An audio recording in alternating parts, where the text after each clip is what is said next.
जी, इस लेक्चर में हमने रिसोर्स लेवलिंग से रेलेवेंट जो नेक्स्ट टॉपिक है वो है टीम ऑर्गेनाइजेशन। उसको देखना है कि हम रिसोर्स लेवलिंग करते हुए टीम को कैसे ऑर्गेनाइज कर सकते हैं, टीम को डिफरेंट वेज में किस तरह से मैनेज या अरेंज कर सकते हैं। इसके लिए हमारे पास डिफरेंट किस्म के स्ट्रक्चर्स अवेलेबल हैं और उन्हें टीम ऑर्गेनाइजेशन स्ट्रक्चर्स कहते हैं। तो उनमें से कुछ स्ट्रक्चर्स को हम देखेंगे।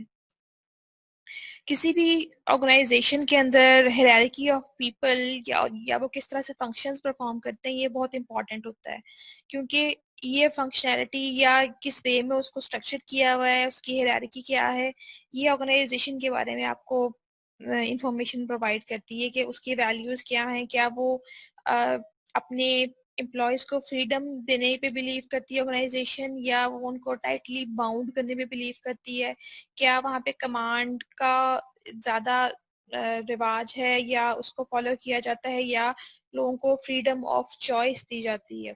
सो इस किस्म जिस किस्म का स्ट्रक्चर उस ऑर्गेनाइजेशन में फॉलो किया जा रहा होगा वो उस ऑर्गेनाइजेशन की थिंकिंग और उसकी थॉट प्रोसेस को रिवील करता है। ये बहुत इंपॉर्टेंट है।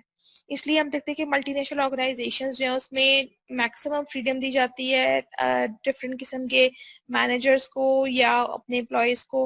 वो ज्यादा फ्रीडम देके they want you to do your own critical thinking and to bring your own creativity out, क्योंकि उनका पर्पस ये होता है। जबकि अगर हम चले जाएं किसी ऐसी ऑर्गेनाइजेशन में जहां पर जिनका मेन पर्पस जो है वो कमांड को एज इट इज एग्जीक्यूट करवाना है और इस किस्म की चीजों को कैरी आउट करना है, तो वहां पे आपको ये जो स्ट्रक्चर है वो डिफरेंट नजर आएगा, क्योंकि उनका पर्पस ऑफ ऑर्गेनाइजेशन डिफरेंट होगा।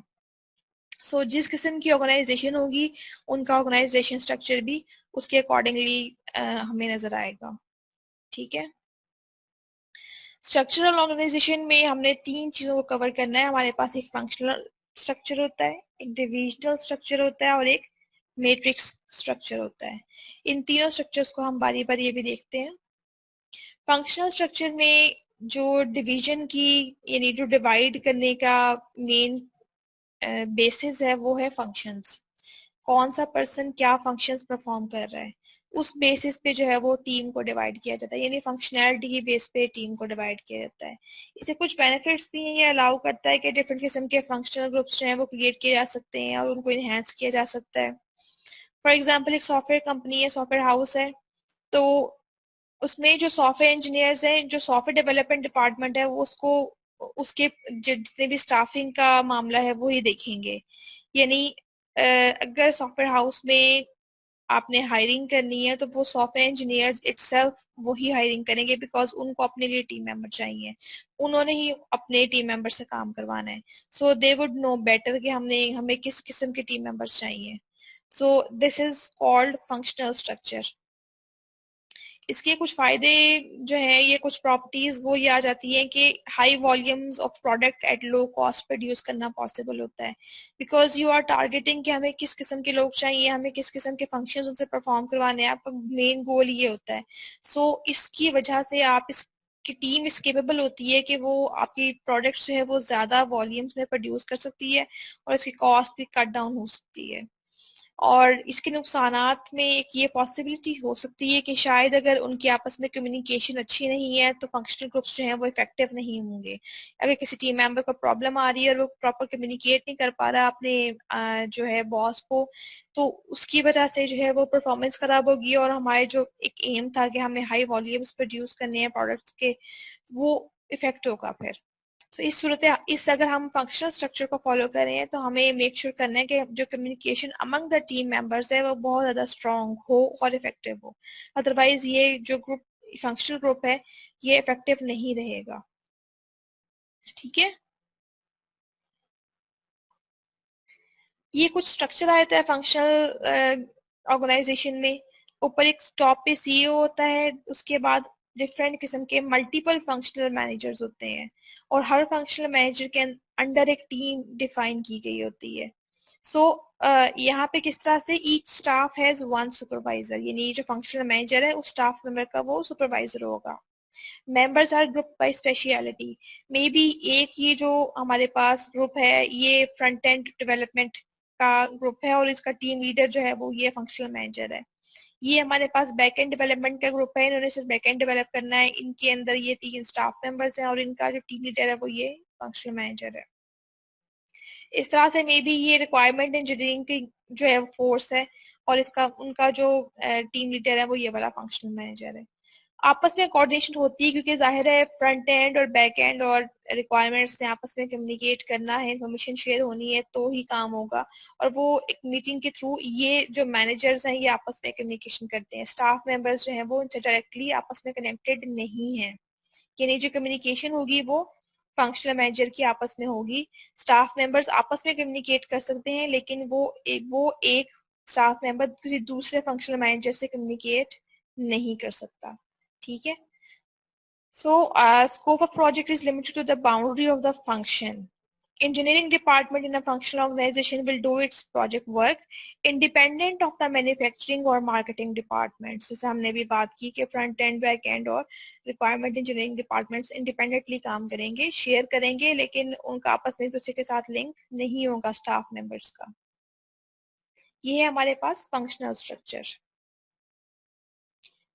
एक और स्ट्रक्चर आता है डिवीजन स्ट्रक्चर। डिवीजन स्ट्रक्चर्स में जो डिवाइड किया जा रहा होता है अपनी टीम को वो है on the basis of divisions. Each division जो है उसके अपने रिसोर्सेज होते हैं, उसको इंडिपेंडेंटली अवेलेबल होते हैं और जो डिविजन्स हैं उनको डिवाइड करने के लिए मल्टीपल ऑप्शंस हमारे पास मौजूद हैं। डिविजन्स या तो आप जियोग्राफिकल लोकेशन की बेसिस पे डिवाइड कर सकते हैं या आप प्रोडक्ट के सर्विसेज जो आप प्रोवाइड कर रहे हैं उसकी बेस पे डिवाइड कर सकते हैं। या आपके माइंड में कोई और मेजरमेंट भी हो सकता है कि हमारे पास एक टीम जो है वो न्यू टीम है, एक हमारे पास एक्सपीरियंस टीम है, तो उसकी बेस पे आप डिवाइड कर लें। या प्रोजेक्ट के टाइप की बेस पे आप जो है वो उसको डिविजन्स बना सकते हैं कि कुछ प्रोजेक्ट्स जो हैं वो इंजीनियरिंग बेस्ड प्रोजेक्ट्स हैं, उनको इंजीनियरिंग डिवीजन देख रही है। कुछ प्रोजेक्ट्स जो हैं वो हमारे पास एआई बेस्ड प्रोजेक्ट्स हैं तो उनको एआई डिवीजन देख रही है फॉर एग्जाम्पल। सो ये इस बेसिस पे भी डिवीजन बन सकती है।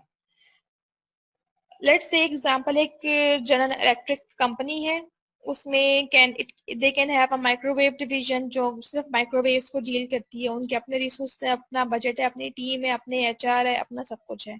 वो अपनी हायरिंग करते हैं, अपनी फायरिंग करते हैं, अपना ही टीम मेंबर्स जो हैं वो उनकी जिम्मेदारी है खुद लेके आना है। तो एक टरबाइन डिवीजन हो सकती है। ये डिवीजन जो है इनकी अपनी अपनी मार्केटिंग टीम होंगी, अपनी फाइनेंस टीम होंगी, ये सब कुछ अपना खुद प्रोड्यूस करेंगी।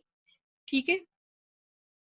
एज अ रिजल्ट क्या होता है, ये जो डिवीजन स्ट्रक्चर है इसमें हर जो एक डिवीजन है वो एक माइक्रो कंपनी होती है विद इन इटसेल्फ, यानी एक इंडिपेंडेंट कंपनी, छोटी कंपनी होती है जो कि जवाबदेह होती है सीईओ को। ये कुछ डायग्राम की फॉर्म में अगर हम देखना चाहें तो ये हमारे पास एक स्ट्रक्चर बनता है। Division division A, let's say division x जो है वो किसी खास प्रोडक्ट पे काम कर रही है, डिवीजन वाई किसी और प्रोडक्ट पे काम कर रही है, डिवीजन जी जो है किसी और प्रोडक्ट पे काम कर रही है। मे बी एक डिवीजन जो है जिसका काम जो है वो कार मैन्युफैक्चरिंग है, एक डिवीजन जिसका काम जो है वो एसी मैन्युफैक्चरिंग है, एक डिवीजन जैसा काम जो है वो लेट्स से हम कह लेते हैं कि होम अप्लायंसेस की मैन्युफैक्चरिंग है। तो इन सब के अंदर R&D का अलग एक डिपार्टमेंट होगा, मार्केटिंग का डिपार्टमेंट होगा, फाइनेंस का डिपार्टमेंट होगा। इसी तरह से जो वाई डिवीजन है इसके अंदर भी हमारे पास ये तमाम डिपार्टमेंट सेपरेटली एग्जिस्ट कर रहे हैं। सो आप ये देख सकते हैं कि ये जो डिवीजन एक्स, वाई और जी है ये इटसेल्फ एक छोटी ऑर्गेनाइजेशन की फॉर्म में जो है वो हमें नजर आ रही है। सो हमारे पास डिवीजन स्ट्रक्चर उस टाइम पे हम फॉलो कर सकते हैं जब हमारे पास बहुत बड़ी ऑर्गेनाइजेशन हो, स्टाफ मेंबर्स ज्यादा हो और हम जो ऑर्गेनाइजेशन जो है वो मल्टीपल प्रोडक्ट्स जो है उनको डील कर रही हो और उनका जो स्कोप है बहुत ज्यादा वसी हो। Maybe there are in multiple countries, तो फिर हम इस किस्म के डिविजन्स बना सकते हैं। ठीक है। नेक्स्ट हमारे पास आ जाता है मैट्रिक्स स्ट्रक्चर। मैट्रिक्स स्ट्रक्चर आप ये समझ लें कॉम्बिनेशन है फंक्शन और जो हमारे पास दूसरा था डिवीजन स्ट्रक्चर, इन दोनों का। ये इनके बेस्ट एट्रीब्यूट्स उठा के एक हाइब्रिड किस्म की अप्रोच जो है उसको यूज करते हुए मैट्रिक्स स्ट्रक्चर बनाया जाता है। इसमें एम्प्लॉयज जो है फंक्शन और प्रोडक्ट दोनों की बेसिस के ऊपर जो है डिफाइन किए जाते हैं। ये जैसे हमने अभी कहा कि it gives best of both of the worlds of functional and divisional structures. इस ऑर्गेनाइजेशन में क्या होता है कि कंपनी डिफरेंट टीम यूज करती है टास्क को कंप्लीट करने के लिए, और वो टीम्स जो हैं वो फंक्शंस की बेस पे फॉर्म की जाती हैं, लेकिन ये फंक्शन जो है उसमें प्रोजेक्ट्स की इन्वॉल्वमेंट भी शामिल होती है। फॉर एग्जांपल सॉफ्टवेयर इंजीनियर्स और जो प्रोडक्ट है वो किसी एक प्रोजेक्ट ए में इन्वॉल्व हो सकते हैं, प्रोजेक्ट बी के सॉफ्टवेयर इंजीनियर्स अलग हो सकते हैं, प्रोजेक्ट सी के सॉफ्टवेयर इंजीनियर्स अलग हो सकते हैं। सो ये combination of functional and divisional structure, ये हो जाएगा हमारे पास मैट्रिक्स स्ट्रक्चर। इस वे में ये भी हो सकता है कि हमारे पास एक ऑर्गेनाइजेशन में मल्टीपल टीम्स काम कर रही हो, सॉफ्टवेयर इंजीनियर्स की मल्टीपल टीम्स काम कर रही हो क्यूए इंजीनियर्स की, क्योंकि कुछ क्यूए इंजीनियर्स प्रोजेक्ट ए पे काम कर रहे हो सकते हैं, कुछ क्यूए इंजीनियर्स जो है वो प्रोजेक्ट बी पे काम कर रहे हो सकते हैं। सो ये एक किस्म की डायग्राम हमें नजर आ रही है। हमारे पास अगेन मैनेजर्स होते हैं जो आपस में कम्युनिकेट करते हैं, लेकिन यहाँ पे हमारे पास प्रोजेक्ट कोऑर्डिनेशन जो है वो स्टाफ की भी होती है आपस में। डिफरेंट स्टाफ मेंबर्स जो हैं वो आपस में कम्युनिकेट करते हैं बिकॉज उनको उनकी रिक्वायरमेंट होती है to share information with each other. जबकि हमारे पास फंक्शनल में क्या था, सिर्फ फंक्शनल मैनेजर्स की कोऑर्डिनेशन थी, जबकि मैट्रिक्स में क्या है, हमारे पास स्टाफ मेंबर्स भी प्रोजेक्ट में कोऑर्डिनेशन कर सकते हैं। अगर हम इस तरह से देखें, ये जरा बेटर वे में आपको मैट्रिक्स ऑर्गेनाइजेशन एक्सप्लेन कर देगा। ये हमारे पास टॉप मैनेजमेंट है, यानी सीईओ आ जाएगा। अब यहाँ पे हमारे पास एक मैन्युफैक्चरिंग मैनेजर है, एक सेल्स मैनेजर है, फाइनेंस मैनेजर है, लेट्स से एक एचआर मैनेजर है। इसी तरह से हमारे पास एक मैनेजर जो है वो प्रोजेक्ट ए को मैनेज कर रहा होगा। प्रोजेक्ट ए को जो मैनेज कर रहा होगा मैनेजर, उसके पास मैन्युफैक्चरिंग यूनिट भी होगा, उसके पास सेल्स यूनिट भी होगा, उसके पास फाइनेंस भी होगा, उसके पास एचआर भी होगा। यानी वो इन सब से डील कर सकता है, यानी कम्युनिकेशन जो है वो मैनेजर इस तरह से भी कर सकता है। और अगर हम इस तरह से बात करें, जो मैन्युफैक्चरिंग मैनेजर है उसने तमाम मल्टीपल किस्म की जो मैन्युफैक्चरिंग यूनिट्स हैं उन सबको देखना है, यानी उन सबका जिम्मेदारी जो है वो इस मैन्युफैक्चरिंग मैनेजर की है। यानी it's a two way management system, जिसके अंदर हम एक्स एक्सिस पे भी मैनेज कर रहे हैं और वाई एक्सिस पे भी मैनेजमेंट कर रहे हैं, ताकि हमारे पास चांसेस ऑफ इश्यूज या प्रॉब्लम्स जो है वो कम से कम हो जाए। मैट्रिक्स ऑर्गेनाइजेशन उस सूरत हाल में हमारे लिए ज्यादा सुटेबल हो सकती है जहाँ पे हमारे पास हमारी ऑर्गेनाइजेशन अगर जो है वो मल्टीपल कंट्रीज में काम कर रही है, तो जिसमें इस तरह से हम कहते हैं कंट्री हेड, हम एक कंट्री हेड पाकिस्तान का बना दें, एक इंडिया का बना दें, एक लेट्स से बांग्लादेश का बना दें। अब जो कंट्री हेड है उसके अंदर जो है मैन्युफैक्चरिंग यूनिट्स भी हैं, सेल भी हैं, फाइनेंस भी हैं और एचआर भी हैं। वो अपने से रेलिवेंट जो है वो पाकिस्तान में रेलिवेंट जो चीजें हैं उनसे रेलिवेंट ये जवाब दें कंट्री मैनेजर। लेकिन एक ऐसा मैनेजर भी है जो तमाम की तमाम all over the world manufacturing हो रही है उसके बारे में जवाबदेह है, उनको प्रॉपर मैनेज करना, उनकी हायरिंग करना और सब इन चीज़ों को देखना वो उसकी जिम्मेदारी है। इस तरह से सेल्स मैनेजर काम किया है कि वो मल्टीपल जो कंट्रीज में सेल्स यूनिट्स हैं उन सब के बारे में जो है वो क्वेश्चनेबल है, उन सब के बारे में जो है उसकी कोऑर्डिनेशन जो है वो होनी चाहिए आपस में।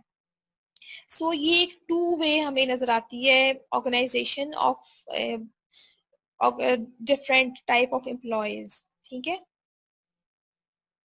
ये हमारा लेक्चर था आज का। Any questions?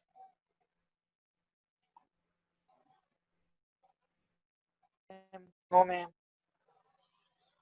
All right then, फिर हम अटेंडेंस लगाने की तरफ मूव करते हैं। Please stay with me.